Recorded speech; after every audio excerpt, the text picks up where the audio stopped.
तो ये हमारी वर्कशीट है, वर्कशीट नंबर 33, सब्जेक्ट साइंस विज्ञान, और इसमें हम चैप्टर आपका जो है ये चैप्टर 8 चल रहा है अभी, गति। पुराने वीडियोस में हमने इसमें काफ़ी कुछ देख लिया है, पुरानी क्लासेस में, इससे पहले वाली क्लासेस में हमने गति के में ग्राफीय प्रदर्शन, हमने गति का भी देखा है और चीज़ों का भी देखा है हमने। अब जो हम देख रहे हैं वो हम देख रहे हैं त्वरण। एक चीज़ पढ़ी थी हमने, त्वरण, एक्सेलरेशन जिसको बोलते हैं, और वेग का ग्राफीय प्रदर्शन। पहले हमने देखा दूरी और समय के साथ जो ग्राफ बनाते हैं उसमें हम निकालते हैं चाल, या विस्थापन और समय के साथ जो हम बनाते हैं उसमें हम निकालते हैं, उसमें हम विस्थापन और समय के साथ हम क्या निकालते थे, उसमें हम निकालते थे विस्थापन और समय के साथ वेग। अब हम कौन सा ग्राफ पढ़ रहे हैं? अब हम ग्राफ पढ़ रहे हैं किसका? वेग का। वेग का ग्राफीय प्रदर्शन जिससे हम निकालेंगे त्वरण। उसमें हमने समझाया था कि जो ढाल होती है उससे हमें पता लगता है कि कैसे त्वरण हो रहा है, कैसे ढाल से हम उसमें निकालते थे चीज़ें। अब इसमें हम निकालेंगे किससे? ढाल से नहीं, इससे हम निकालेंगे चीज़ें, हम वेग का ग्राफीय प्रदर्शन कर रहे हैं कि वेग समय के साथ बदलता है। क्योंकि हमने पढ़ा त्वरण क्या होता है, जब वेग समय के साथ बदलता है तो उसको हम क्या बोलते हैं? त्वरण। तो ये आपको ध्यान रखना है कि त्वरण क्या होता है। तो वेग में समय के साथ जो बदलाव आता है उसको हम बोलते हैं त्वरण, उसी को हमने देखना है। एक्सेलरेशन मतलब आपकी जो स्पीड, चाल है या वेग में जो दिशा है वो बदल रही है समय समय पे। जिस प्रकार आपने इससे पहले पढ़ा दूरी और समय का ग्राफ, उससे हम वस्तु की क्या निकाल सकते हैं? चाल, क्योंकि दूरी बटा समय क्या होता है? चाल। उसी प्रकार हम क्या कर सकते हैं? उसी प्रकार हम कर सकते हैं ग्राफ में वेग और समय का ग्राफ बना सकते हैं। अभी तो हमने चाल के लिए बनाया था दूरी और समय का ग्राफ, इससे पहले वाले वीडियो में आप देख सकते हैं, उसमें हमने बनाया दूरी और समय का ग्राफ। अब हम इसमें बना सकते हैं चाल, वेग का ग्राफ। वेग के ग्राफ से आपको क्या निकलेगा? वेग के ग्राफ से हमें क्या निकलेगा? उससे हम दूरी और विस्थापन को भी ज्ञात कर सकते हैं। वेग समय का ग्राफ वस्तु का क्या दिखाता है? त्वरण। वेग और समय के ग्राफ से हमें क्या दिखेगा? वस्तु का त्वरण, एक्सेलरेशन। ये याद रखना है। वेग समय ग्राफ में जैसे उसमें करते थे वाई अक्ष। वाई अक्ष कौन सा है? वाई एक्सिस ये वाली होती है, जो ये वाली है ये वाई एक्सिस है। आपको ये दिखाई दे रही होगी, ये वाई एक्सिस है, और ये वाली कौन सी है? X axis. तो समय को हम एक्स एक्सिस पे लेते हैं और वेग को कौन सी एक्सिस पे दिखाते हैं? वाई एक्सिस पे। जैसे ग्राफ बनाना आपको आता होगा मैथ्स में, तो उसके अकॉर्डिंग ही हम देख रहे हैं। समय को एक्स एक्सिस पे दिखाया जाता है। एक्स अक्ष, अक्ष मतलब एक्सिस, एक्स एक्सिस पे समय को, और वाई एक्सिस पे हम इसको दिखाते हैं वेग को। चलो मैं थोड़ा सा बना के दिखाता हूं तुम्हें। ये देखिए इधर,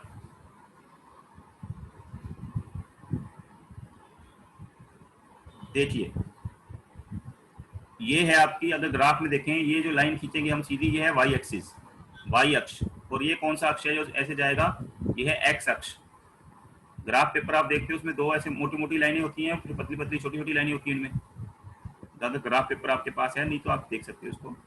ये लाइन थोड़ी सीधी नहीं हो रही, कोई नहीं, उसमें ड्रॉ करने में थोड़ा वो आता है। तो ये एक्स एक्सिस और वाई एक्सिस, ये ऐसे एरो दिखाया कि आगे जा रही है, इधर लाइन है ये, और ये एक्स वाई की लाइन है। ये कौन सा अक्ष हो गया?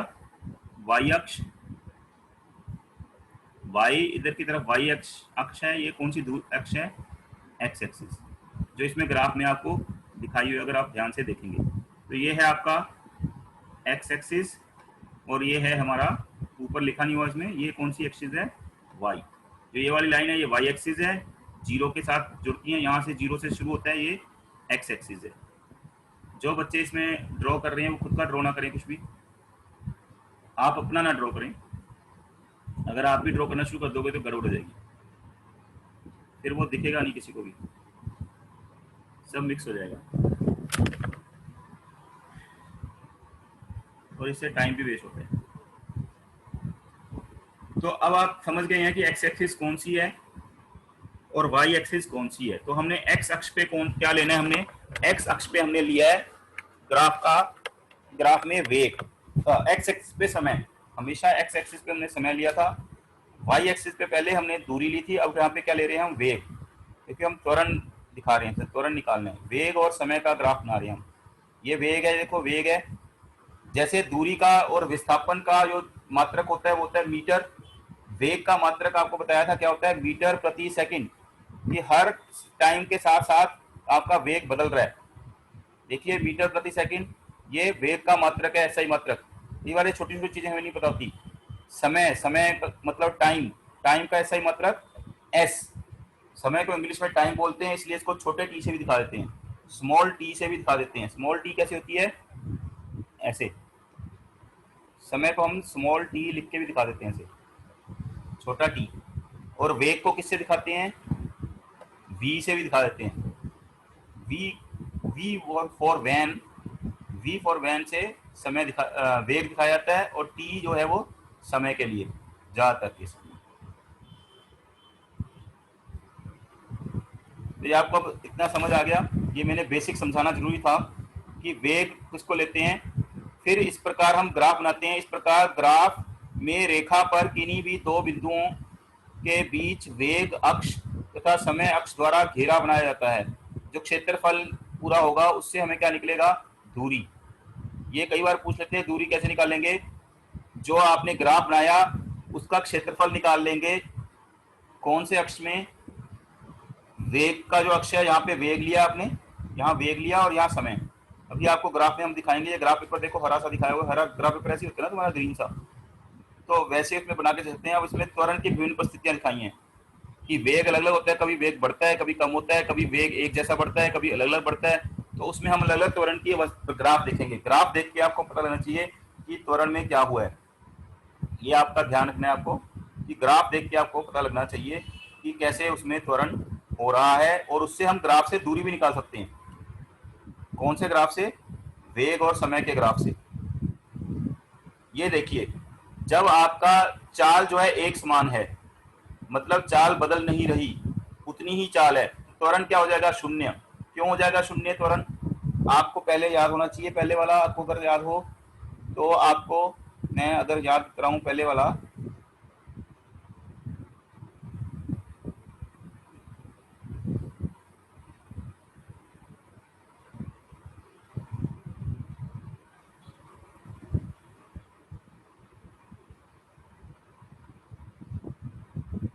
तो अगर आपको पहले वाला हम याद कराएं,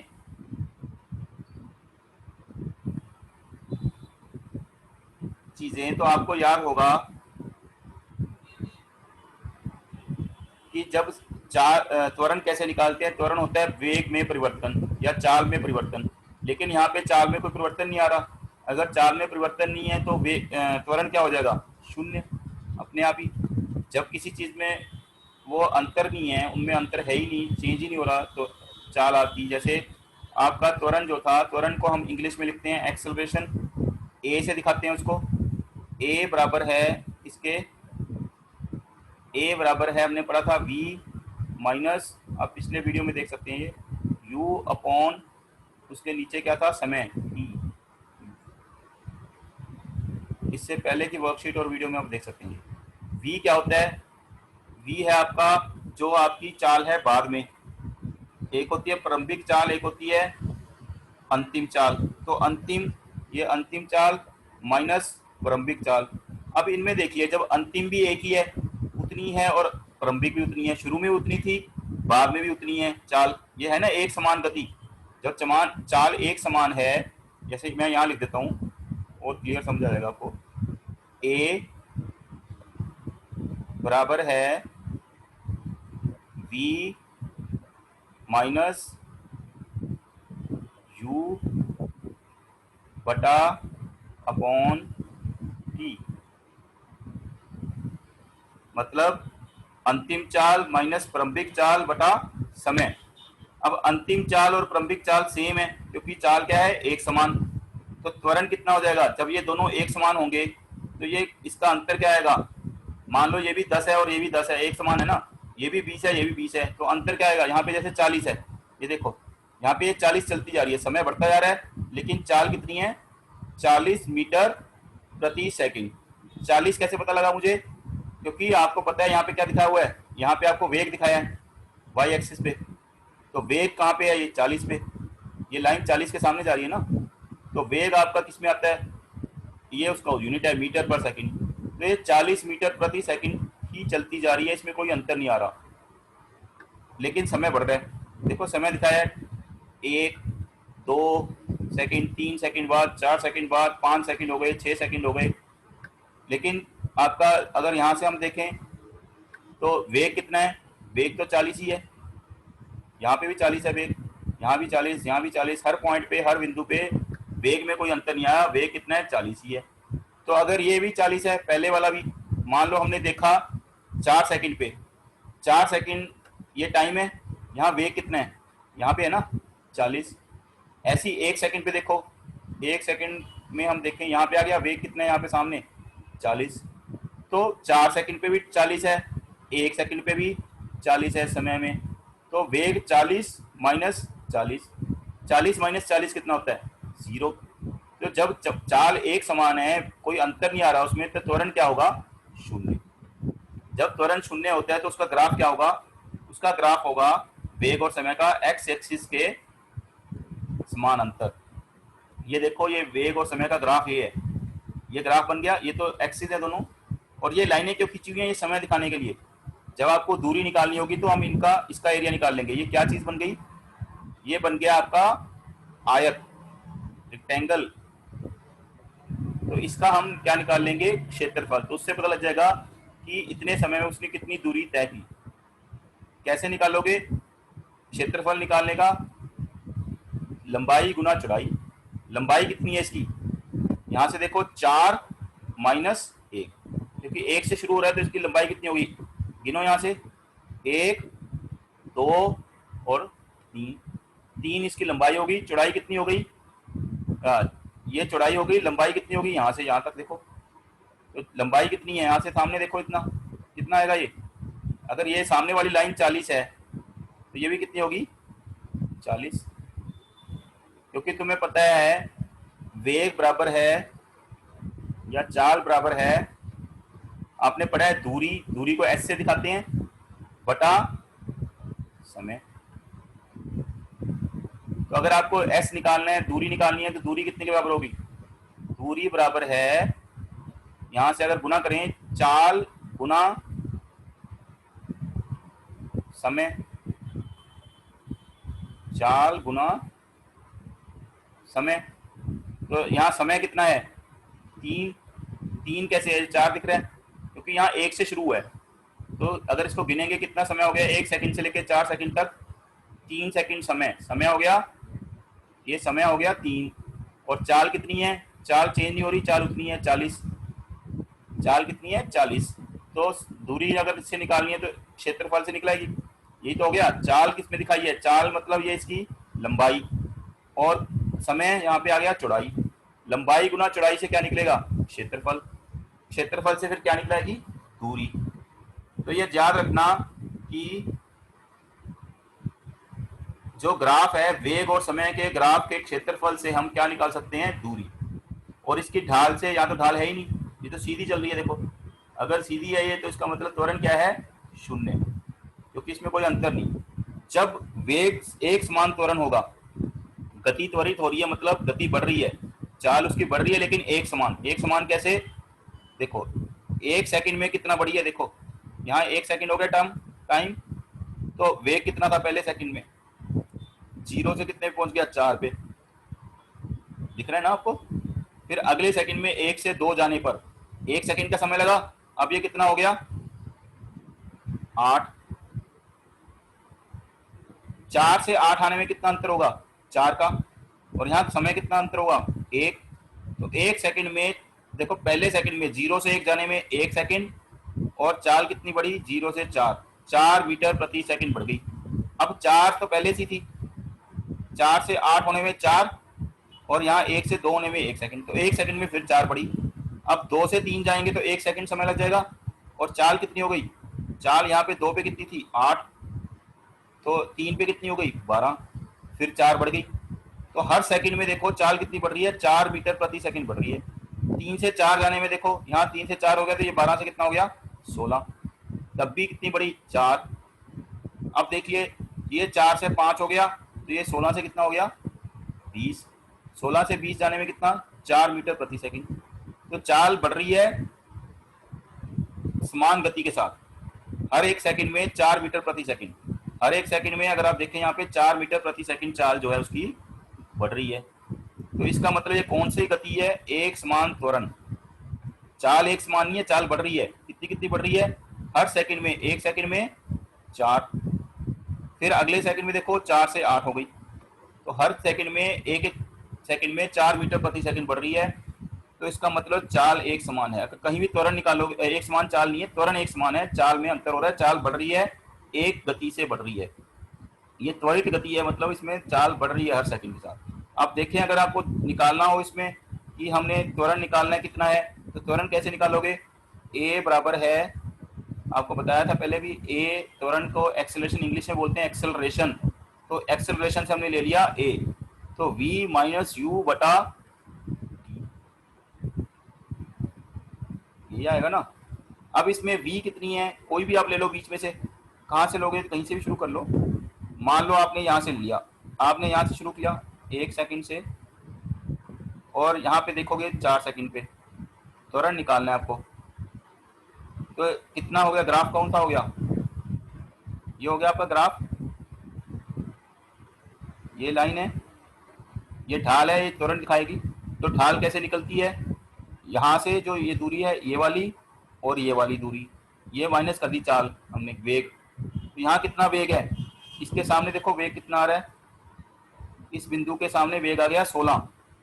तो आपका अंतिम वेग कितना हो गया 16, माइनस प्रारंभिक वेग। प्रारंभिक हमने कहाँ से लिया है, 1 से। अगर 2 से लेते तो अलग होता, 3 से लेते तो कुछ और होता, वो जो दिया होगा उससे लेंगे ना। अब हमने मान लिया 1 से लिया हमने, तो 1 के सामने वेग कितना है इसका, 1 के सामने वेग है 4। तो 16 में माइनस यहाँ कितना आएगा 4। अब समय कितना हुआ, समय देखें, यहाँ पे समय कितना है 4, तो समय है 4 माइनस, पहले समय शुरू का समय कितना लिया हमने, 0 से नहीं लिया हमने, कहाँ से लिया है 1 से। तो समय कितना, यहाँ कितना है 1। तो कितना आ गया इसका, अगर हम निकालें, ये हो गया 12 बटा भाग 4। 12 भाग 4 कितना होता है, अगर हम इसको करें 12 भाग 4 कितना होगा,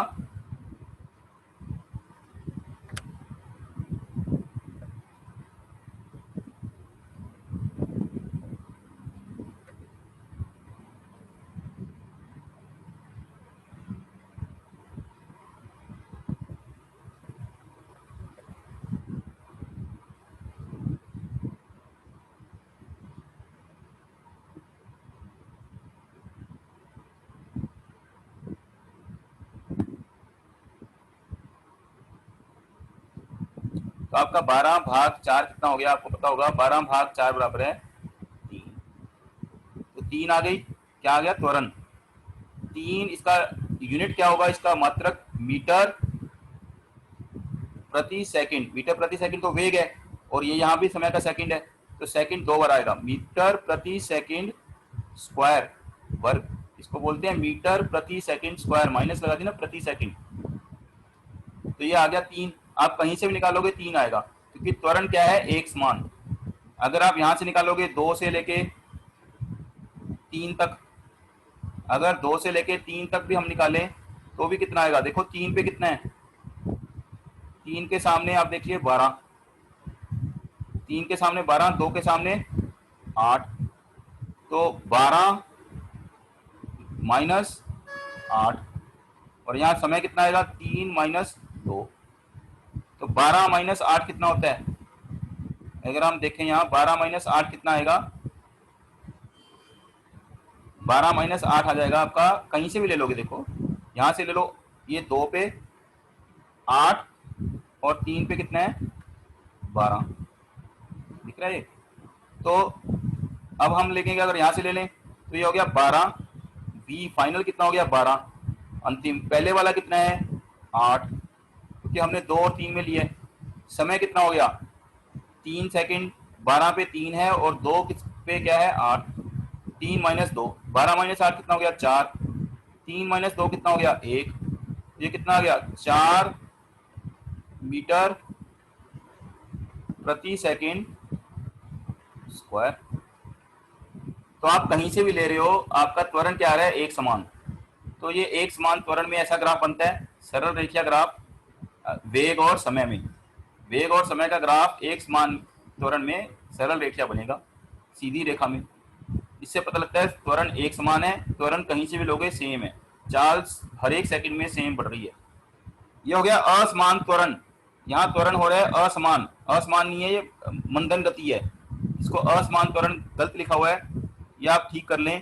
असमान त्वरण ये है, ये आपका असमान त्वरण नीचे वाला है, इसमें गड़बड़ है बेटा ग्राफ में। ये असमान त्वरण नहीं है, असमान त्वरण जो है वो ये वाला है, जिसमें कभी देखो आप टाइम देखो अलग अलग टाइम पे अलग अलग हो रही है। ये 4 सेकंड में, पहले 4 सेकंड में ये 10 पे पहुंच गई, दिख रहा था हमने 10 नहीं 10 से भी ज्यादा है ये।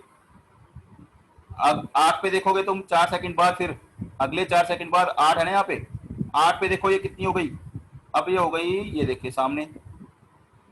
अब यहाँ देखते हैं बीच में बढ़ गई, फिर कम हो गई, फिर यहाँ आ गई। टाइम 2 सेकंड 4 सेकंड बढ़ा, यहाँ 2 सेकंड बढ़ने के बाद ये यहाँ है। तो इसकी ये गति जो है अलग अलग हो रही है, कभी उसकी गति 4 पे 10 हो रही है, कभी अगले 4 में वो 10 से कितना पहुंच गई, यहाँ 18 पे पहुंच गई, अगले बार देखो यहाँ पहुंच गई। तो ये गति असमान इसमें हो रही है। तो जब गति असमान उसमें अंतर आता है तो उसको बोलते हैं हम असमान त्वरण। लेकिन यहाँ देखो ये असमान त्वरण नहीं है, त्वरण सेम है इसमें। ये आप भूल जाएं इसको, ये जो असमान लिखा है ये गलत है, इसको भूल जाएं। इसमें त्वरण नहीं हो रहा है, इसमें क्या हो रहा है मंदन। त्वरण तो हो रहा है, लेकिन त्वरण कैसे हो रहा है, उल्टा, कम हो रही है गति। देखो ये 1 सेकंड बाद यहाँ से इतनी हो गई, पहले 20 थी, फिर कम होती जा रही है, कम होती जा रही है, कम होती जा रही है हर सेकंड में। तो यहाँ आप देखोगे इसमें, तो इसमें गति कम हो रही है। शुरू में कितनी थी जब ये शुरू हुई, हो सकता है इसमें ब्रेक लगाए हैं या हम धीरे कर रहे हैं। शुरू में ये 20 है, यहाँ पे 0 पे ये 20 है। उसके बाद जब आप 1 पे देखते हो ये 1 है, 1 सेकंड बाद, 1 सेकंड बाद ये कितनी हो गई। अब ग्राफ पढ़ना यहाँ से सीखो। ये 20 से कम कितनी कम हो गई, 10 और 20 के बीच में कितनी डिवीजन है गिन लो, 1 2 3 4 5, तो एक एक कम हो रही है, ये 16 हो गई। फिर 2 सेकंड बाद देखो यहाँ पे आ गई, यहाँ की कौन सी है ये 10, ये 12 और ये 14, तो ये 2 पे हो गई 14। फिर 3 पे देखो, 3 पे कितनी हो गई, 3 पे आने पे ये हो गई, ये देखो इसके सामने क्या है 10। तो 1 सेकंड बाद 3 पे आने पे ये देखिए, 3 पे आने पे ये हो गई आपकी यहाँ पे 10। फिर 4 सेकंड पे अगर देखें हम तो यहाँ पहुँच गई ये 8 के करीब। फिर ऐसी 5 सेकंड पे देखें तो ये देखिए 2 हो गई, और 6 सेकंड पे ये रुक गई। इसका मतलब ब्रेक लगाए हैं इसमें। तो ये कौन सी गति है, मंदन गति। मंदन मतलब कम होना, त्वरित मतलब बढ़ना। ये बढ़ रही थी यहाँ पे, यहाँ क्या हो रही है, पहले ज्यादा थी, बाद में क्या हो रही है, कम हो रही है। तो इसमें भी त्वरण हो रहा है। यहाँ त्वरण असमान है, यहाँ देखिए 0 से 4 पे गए हैं तो 10 से थोड़ा ऊपर है, फिर कभी ऊपर जा रहा है, देखो इतना बढ़ गई यहाँ तक तो, और यहाँ फिर धीरे धीरे कम होने में इतना कम हो गई। तो ये कौन सा है, असमान त्वरण। तो ये आप ग्राफ अपने दिमाग में रखें, जब त्वरण असमान होगा, जब आपका इसमें त्वरण असमान है तो क्या है, कौन सा ग्राफ है, जब समान है तो कौन सा ग्राफ है। तो देखिए ये यहाँ तो त्वरण हो ही नहीं रहा, यहाँ शून्य त्वरण है। शून्य त्वरण में ये एक्स एक्सिस के पैरेलल समानांतर बनेगी रेखा। जब त्वरण होगा और एक समान त्वरण है तो ये सीधी रेखा बनेगी वेग और समय में। जब त्वरण मंदन होगा, उल्टा होगा, त्वरण कम होता जाएगा, मंदन होता जाएगा, डी एक्सेलरेशन होगी, तो ये ग्राफ ऐसे बनेगा। सीधी रेखा है पर नीचे की तरफ जा रही है, पहले ऊपर था फिर नीचे जा रहा है, ये मंदन गति है। ग्राफ को पहचानने के ये देखो यहाँ पे, ये है आपका असमान त्वरण। देखो कभी तो इतना तेज बढ़ रहा है, तेजी से बढ़ रहा है, कभी ये अब क्या हो गया, कम होना शुरू हो गया धीरे धीरे, फिर ये धीरे धीरे बढ़ रहा है, फिर ये तेजी से कम हो रहा है एकदम से। तो ये असमान त्वरण है। ये कौन सा त्वरण हो गया, असमान, क्योंकि इसमें जो आपकी चाल है वो असमान तरीके से ऊपर नीचे जा रही है। तो ये आपको समझ आ गया होगा। इसके बाद आपके पास है, देखिए ग्राफ दिखाया हुआ है आपका,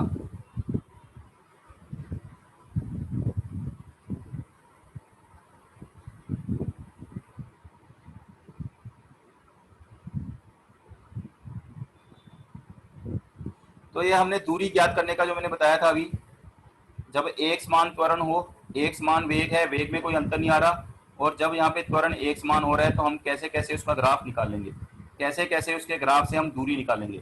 ग्राफ से दूरी निकालने का ये आपको फिर समझाया जाएगा अभी कैसे निकाला जाएगा। तो आप पहले तो इसको डायग्राम बना लेंगे, एक चित्र बना लेंगे उसका, ग्राफ के अंदर जो एरिया आपको लेना है, जैसे ये लेना है आपको, इतनी दूरी बतानी है आपको, बतानी है यहाँ से इस सेकंड से लेके 1.2 सेकंड है मान लो यहाँ पे।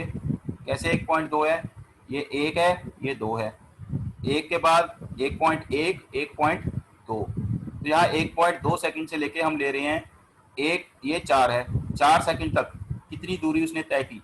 तो दूरी कैसे निकलेगी, दूरी निकलेगी इस ग्राफ का एरिया, इस ग्राफ का क्षेत्रफल।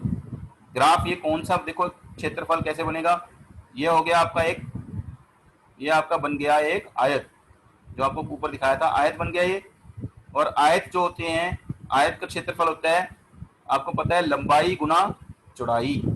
आयत का क्षेत्रफल क्या होता है, लंबाई गुना चौड़ाई। इसमें लंबाई अगर आप ले लेते हो AC, ये लंबाई होगी, ये भी लंबाई है, ये भी लंबाई है, कोई भी एक ले लो, AC गुना AB ले लो, या AC गुना CD ले लो, लंबाई गुना चौड़ाई। अब लंबाई कितनी है इसकी, सामने देखो यहाँ पे 40, देखिए यहाँ से C से लेके A तक, C 0 पे है और A कहाँ पे है, 40 पे। चलिए थोड़ा सा और मैं आपको बना के दिखा देता हूँ इसको।